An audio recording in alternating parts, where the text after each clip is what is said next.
دن کے لیے کہا جی کوئی وظیفہ بتائیں، میری ساس نے میرا جینا حرام کر دیا ہے، میرا خامن تو میرے ساتھ بہت اچھا ہے۔ میں کہا پتر سساں تے وظیفے اثر کر دے ہی کوئی نہیں، تو ایک کام کر، جس نے تیری سس کپڑے وٹائے ہوئے انہوں آکھا کر خالہ جی تسی تو بڑے ہی سونے لگ رہے ہو، چوتھے دن تیری غلام ہو جاوے گی۔ میں ساری بچیوں سے کہتا ہوں اپنی ساسوں کی تعریف کرو۔ ہمارا وہ سسرالی معاشرہ بڑا ظالم ہے۔ میرے نبی نے فرمایا تمہیں سب سے اعلیٰ درجے کا صدقہ بتاؤں؟ سب سے اعلیٰ درجے کا صدقہ؟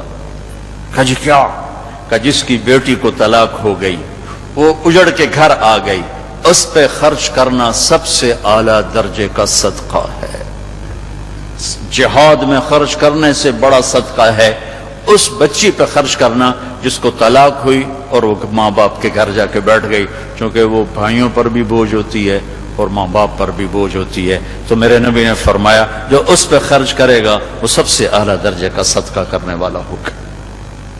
ہمارا معاشرہ بڑا شدید قسم کی جہالت کا شکار ہے، تو وہ کسی کی بچی کو کیسے لے کے چلنا ہے اور بچی نے کیسے کسی کے ساتھ چلنا ہے، یہ ماں باپ نے نہ سیکھا نہ آگے اولاد کو سکھایا کہ گھر میں زندگی کیسے گزرتی ہے۔ ایک لڑکی باہر سے آتی ہے، وہ اپنے سسرال میں جاتی ہے۔ ہمارا سسرالی معاشرہ بہت ظالم ہے، عجب قسم کا ظلم۔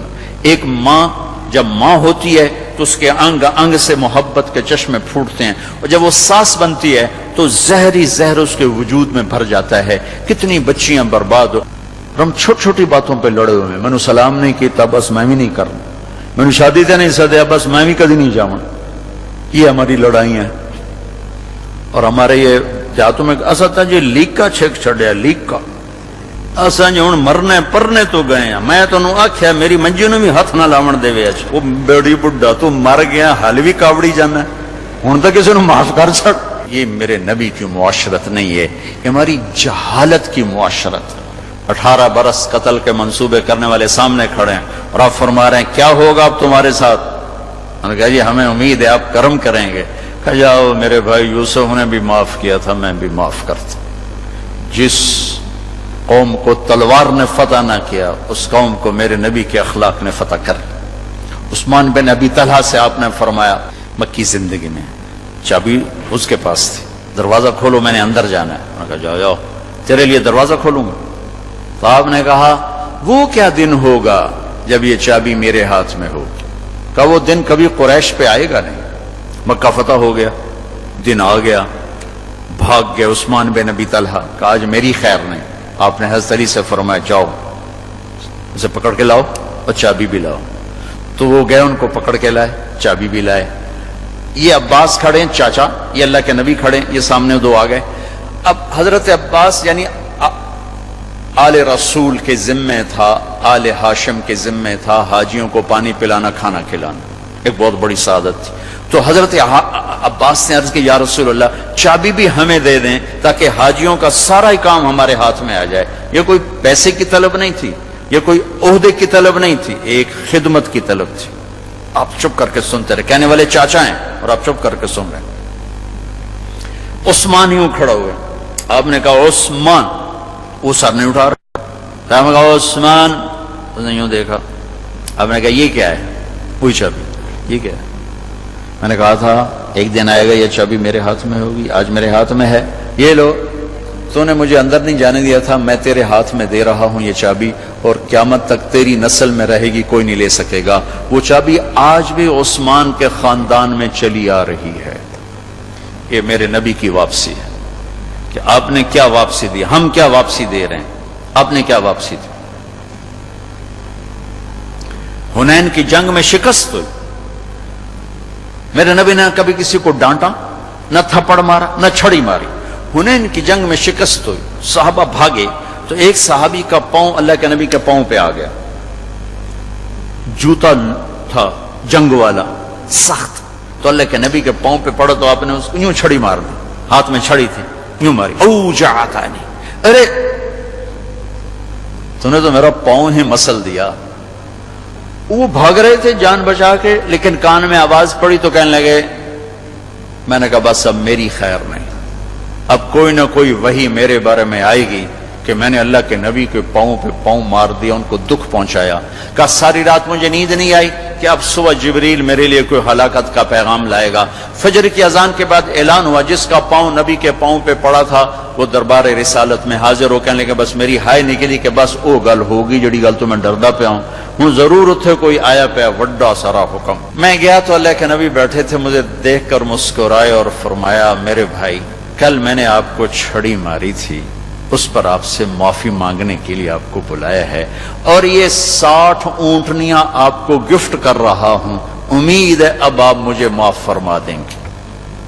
اور چھڑی لگی کہاں؟ لوہے کی زرہ پر، جہاں تلوار اثر نہیں کرتی وہاں چھڑی لگی، اور آپ نے 60 اونٹنیاں دی اور ساتھ معافی الگ مانگی۔ یہ میرے محبوب کا خلق ہے اور برداشت ہے اور درگزر ہے اور معاف کرنا ہے۔ میرے عزیزو، ہمارا معاشرہ معافی بھول چکا ہے، درگزر بھول چکا ہے، انتقامی معاشرہ بن چکا ہے۔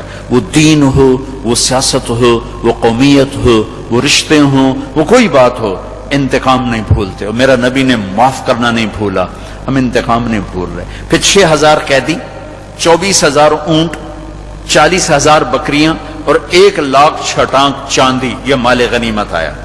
اب 20 دن سارا مال غنیمت جمع کر کے بیٹھے رہے کہ اگر یہ حوازن والے آ کے معافی مانگیں گے تو ہر شے واپس کر دوں گا۔ 20 دن کے بعد آپ نے دیکھا آئے نہیں، آپ نے تقسیم کر دیا، مال بھی قیدی بھی۔ 21ویں دن وہ پیش ہو گئے، یا رسول اللہ معافی ملے۔ آپ نے کہا 20 دن انتظار کیا کہ آ جاؤ تو ہر شے واپس کر دوں گا۔ اب میں نے اپنے ساتھیوں کا دل بھی رکھنا ہے، میں مال بھی دے چکا ہوں، قیدی بھی دے چکا ہوں، ایک چیز واپس لے لو، یا مال یا قیدی۔ کہنے لگے قیدی واپس کر دیں۔ تو آپ نے فرمایا کل ظہر کی نماز پڑھ کے کھڑے ہو کے ایسے ہی اعلان کرنا، پھر میں تمہارے لیے کوئی تدبیر سوچوں گا۔ دشمن کے لیے تدبیر سوچی جا رہی۔ ظہر کی نماز کے بعد انہوں نے شور مچا دیا، یا رسول اللہ ہم تو آپ کے ماموں ہیں۔ ماموں کیسے ہیں؟ حلیمہ سعدیہ ہمارے قبیلے سے ہے، وہ ہماری بہن، ہم آپ کے ماموں، ہمیں معافی ملے۔ تو بات تو پہلے ہو چکی تھی۔ آپ نے فرمایا اچھا بھئی ایسا کرو، یا قیدی لے لو یا مال لے لو۔ کہا جی ہمیں قیدی واپس کر دیں، مال نہیں چاہیے۔ آپ نے فرمایا اچھا بھائی سارے سنو، جو قیدی میرے حصے میں آئے اور جو قیدی آل مطلب کے یعنی آل بیت آل رسول، جو قیدی میرے حصے میں آئے اور اہل البیت کے جو نوجوان اس جنگ میں شریک تھے جو ان کے حصے میں آئے، وہ سارے قیدی میں واپس کرتا ہوں۔ اب آپ لوگ آپس میں مشورہ کر لو۔ تو صحابہ نے عرض کی ہم نے کیا مشورہ کرنا، ہم بھی واپس کرتے ہیں۔ سارے واپس ہو گئے۔ 3 سردار اڑ گئے، اقرا بن حابس، عیینہ بن حصن، عباس بن مرداس۔ یہ نئے نئے مسلمان ہوئے تھے اور بڑے اوکڑ خان تھے، انہوں نے کہا ہم نہیں واپس کرتے۔ سبحان اللہ۔ تو آپ نے یہ نہیں فرمایا بڑے گستاخ رسول ہیں، آپ نے کہا بلاؤ، تینوں آ گئے۔ آپ نے کہا بھائی ایک ڈیل کرتے ہو؟ کہا جی کیا؟ کہا ہر قیدی کے بدلے میں 6 اونٹ لے لو، قیدی مجھے دے دو۔ کہا ٹھیک۔ تو آپ نے پتہ نہیں ان کے ہاتھ میں کتنے 100 قیدی آئے تھے، آپ نے ہر قیدی کے بدلے میں 6 اونٹ دیے اور قیدی ان سے واپس لیے۔ سارے 6000 جب جمع ہو گئے تو مال غنیمت سے آپ نے ایک ایک جوڑا کا میری طرف سے سب کو گفٹ، سب کو جوڑے گفٹ کرنے کے بعد کہا جاؤ بھئی آپ سب آزاد ہو۔ کہا جی ہم سب غلام ہیں۔ سب نے ایک دم کلمہ پڑھا اور ایمان لے آئے۔ یہ میرے نبی کا درگزر ہے، یہ میرے نبی کو معاف کرنا ہے۔ اور یہی زندگی میرے نبی کی میرے گھر میں تھی۔ اب اپنے گھر میں بھی حضرت عائشہ سے پوچھا گیا اللہ کا رسول کیسے تھے؟ فرمایا ضحاکن بسامن، بڑے ہنسنے والے، بڑے مسکرانے والے۔ اللہ کی قسم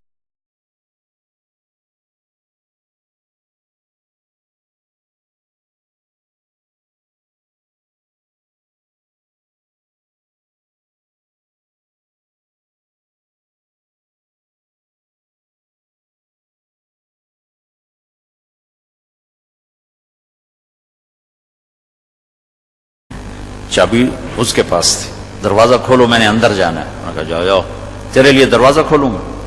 تو آپ نے کہا وہ کیا دن ہوگا جب یہ چابی میرے ہاتھ میں ہوگی؟ کہا وہ دن کبھی قریش پہ آئے گا نہیں۔ مکہ فتح ہو گیا، دن آ گیا، بھاگ گئے عثمان بن ابی طلحہ، کہا آج میری خیر نہیں۔ آپ نے حضرت علی سے فرمایا جاؤ اسے پکڑ کے لاؤ اور چابی بھی لاؤ۔ تو وہ گئے ان کو پکڑ کے لائے, چابی بھی لائے. یہ عباس کھڑے ہیں چاچا, یہ اللہ کے نبی کھڑے ہیں, یہ سامنے دو آ گئے.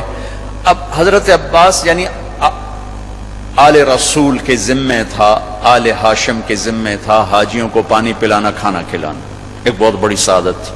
تو حضرت عباس نے عرض کی یا رسول اللہ چابی بھی ہمیں دے دیں تاکہ حاجیوں کا سارا ہی کام ہمارے ہاتھ میں آ جائے. یہ کوئی پیسے کی طلب نہیں تھی, یہ کوئی عہدے کی طلب نہیں تھی, ایک خدمت کی طلب تھی. آپ چپ کر کے سنتے رہے, کہنے والے چاچا ہیں اور آپ چپ کر کے سن رہے.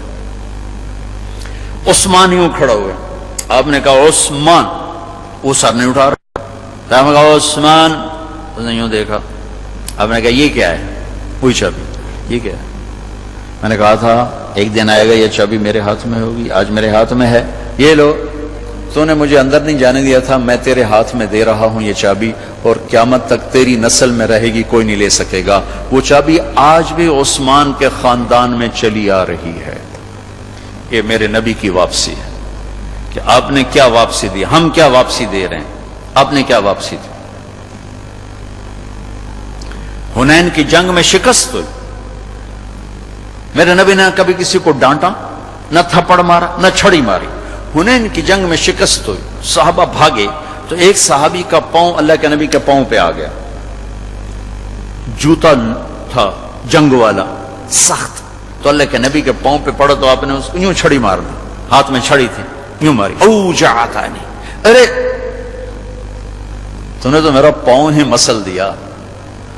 وہ بھاگ رہے تھے جان بچا کے, لیکن کان میں آواز پڑی تو کہنے لگے, میں نے کہا بس اب میری خیر نہیں, اب کوئی نہ کوئی وحی میرے بارے میں آئے گی کہ میں نے اللہ کے نبی کے پاؤں پہ پاؤں مار دیا, ان کو دکھ پہنچایا. کہا ساری رات مجھے نیند نہیں آئی کہ اب صبح جبریل میرے لیے کوئی ہلاکت کا پیغام لائے گا. فجر کی اذان کے بعد اعلان ہوا, جس کا پاؤں نبی کے پاؤں پہ پڑا تھا وہ دربار رسالت میں حاضر ہو, کہنے لگے بس میری ہائے نکلی کہ بس وہ گل ہوگی جڑی گل تو میں ڈردا پہ ہوں ضرور کے ساتھ چلنا ہے. یہ ماں باپ نے نہ سیکھا نہ آگے اولاد کو سکھایا کہ گھر میں زندگی کیسے گزرتی ہے. ایک لڑکی باہر سے آتی ہے, وہ اپنے سسرال میں جاتی ہے. ہمارا سسرالی معاشرہ بہت ظالم ہے, عجب قسم کا ظلم. ایک ماں جب ماں ہوتی ہے تو اس کے انگ انگ سے محبت کے چشمے پھوٹتے ہیں, اور جب وہ ساس بنتی ہے تو زہری زہر اس کے وجود میں بھر جاتا ہے. کتنی بچیاں برباد ہو. ہم چھوٹی چھوٹی باتوں پہ لڑے ہوئے ہیں. میں نے سلام نہیں کیتا بس میں بھی نہیں کرنا, میں نے شادی تے نہیں سدیا بس میں بھی کدی نہیں جاؤں. یہ ہماری لڑائیاں ہیں.